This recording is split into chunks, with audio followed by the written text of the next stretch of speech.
Welcome to Truth Talkin' Thursday. This is Jim. I'm Jane. We've talked about this numerous times. Being a parent as opposed to being your kid's friend. And sometimes we run into the unique position as parents. Now, my children are older, so my children are 24 and 22. And so in my head, I think of them as adults. And so I think Jim and I think about things a little bit differently in this way. And I'm sure part of it is just experience and probably partly the male-female thing. But I think it's neat because for me, I hesitate to offer opinions, especially if they're strong opinions, because they're adults and I want them to think for themselves, and I want them to have the freedom to make whatever choices they want to. It is our duty as parents to offer our opinions, not to make the decision, not to change their minds, but to offer your thoughts. And I agree with that. I think that it's truly important for us as parents to be able to take a stand for what we will accept and what we will not accept. And that not only goes for us as parents, but as people too. Mm-hmm. Like I think it starts inside. We have to be willing to stand up for ourselves. Oh, absolutely. And I think it's important to note too that I have very strong feelings about this whole idea that I'm going to be my kid's friend. I think that it sends the wrong message to our kids. I think, and it doesn't mean that you have to be distant from your kids to be a parent, but don't forget your obligation as a parent. And your job as a parent, to me, is to be able to teach our kids, your kids, those hard lessons that life has. It takes opportunity sometimes to kind of drop in your lap. You know, parents have to be around to kind of clean up that mess. But being able to say no to your kids and do it in a way that's respectful of them is the art here. It's not whether or not I should say no. Sometimes you just have to say no, and it's a complete sentence, all in itself, that little word. But what needs to go along with that, from my point of view, is an explanation as to why you're saying no. Otherwise, it gets into a power and control struggle. You know, well, you're just being mean. No, if I've explained my feelings around and my thoughts around what it is I've said no about, then I would go back to him or her and say, you know, what part of this didn't you get?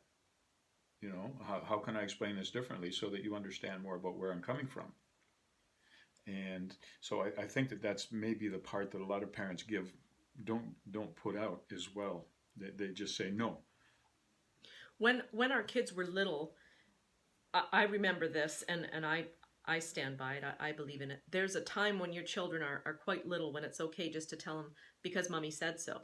That's why no. Because mommy said so. Mm-hmm. But when they get older, like Jim just so adequately explained, there needs to be a reason. And some of the reasons that we have for these things are from personal experience. Mm-hmm.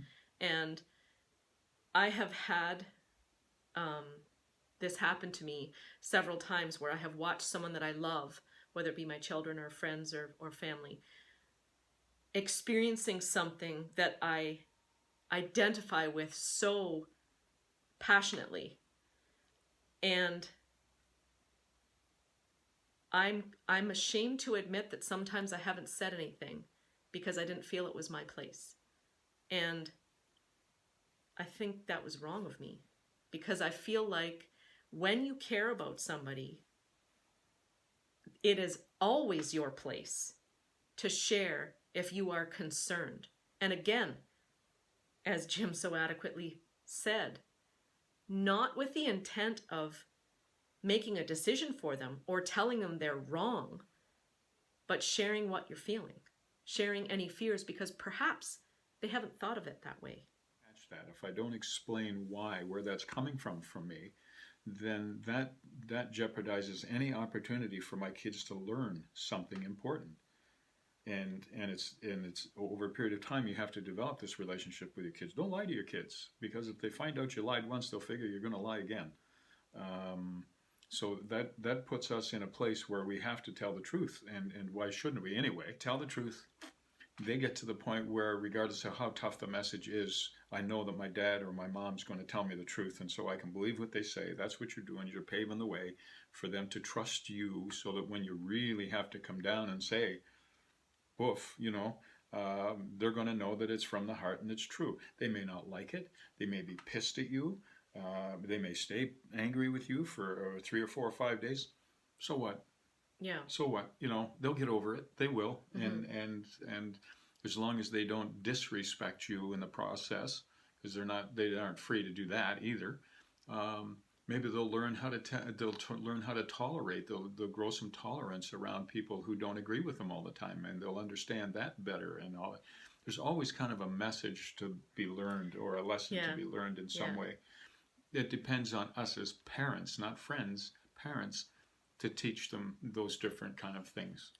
Yeah, I agree with that. And I was just thinking as Jim was talking too, how sometimes even if someone doesn't take our advice, or as Jim said, if they get angry when you give the advice, sometimes maybe they have to actually experience whatever it is they're struggling with, or whatever choice they're making. They have to experience that to fully understand and accept why you said what you said, so that they get to the point where they realize, oh, that's what you meant. It's you learn by association and by experience, by hands-on stuff.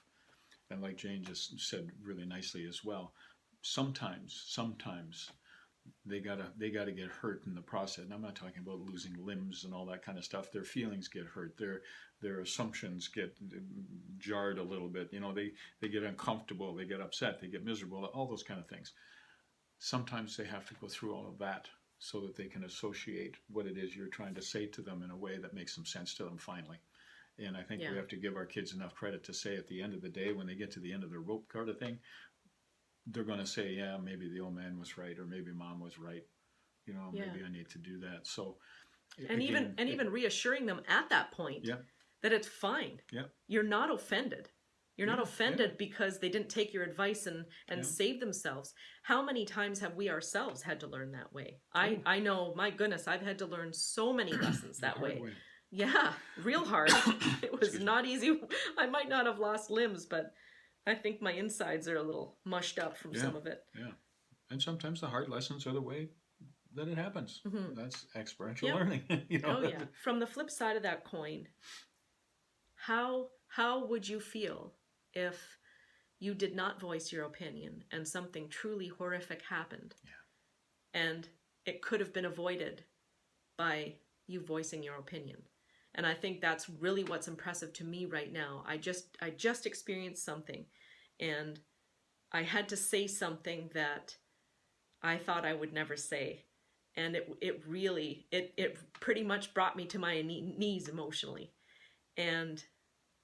But after I verbalized it, I was relieved. I felt a relief. And I know without a doubt it was the right thing for me to do. However hard it was right. And I stand by it. And again, going forward from this point now, at least whatever happens from this point on, I won't live with guilt for not having said what I should have said, what I felt, what I truly believed in my heart that I should say. Yeah. And that's, as a parent, what else can you do? We give them the benefit of our wisdom and experience, and they're going to do what they're going to do with it. We really do need to say what needs to be said. Yep. Always. Just be respectful when we do it. That's all. I agree. So have a great week, everybody. Thanks for stopping by.